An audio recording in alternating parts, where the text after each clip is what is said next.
Welcome to star 9 news. Palamaneru నియోజకవర్గం బైరెడ్డిపల్లి మండలం పాతపేట గ్రామంలో గత కొంతకాలం నుండి త్రాగునీరు రావడం లేదని, నీళ్లు వదిలేవారని ప్రశ్నిస్తే కలెక్టర్కు ఫిర్యాదు చేసుకోండి అంటూ ప్రజలను ఎగతాళి చేస్తున్నారని బాధిత గ్రామస్తులు ఆవేదన వ్యక్తం చేస్తున్నారు.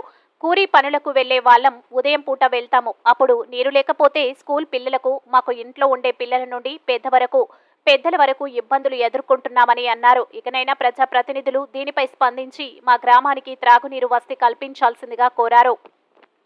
అంటాడు, మీరు ఎక్కడ చెప్పుకోండి అంటాడు. వాళ్ళ పంటల పొలాలు పారుతా ఉంటాయి, ఊరు ప్రజల్లో నీళ్ళు లేకుండా తిక్కమక్కలాడుతూ ఉంటారు. పశువులంతా ఏం కావాలా, రోడ్లో వచ్చి పట్టుకుండా సాయాల వాళ్ళు పువ్వు అనవాళ్ళు అంటారు.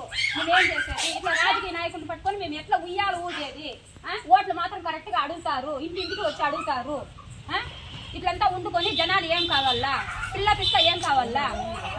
ఫీల్డ్ పైపోతే వాటర్ నీళ్లు అడుగుతారు. మేమేం సమాధానం చెప్పాలా? డ్రైనేజ్ కాలువలు కూడా తీయడం లేదు, ఎక్కడ పడితే అక్కడ కుక్కలు తిమ్ములు అట్లా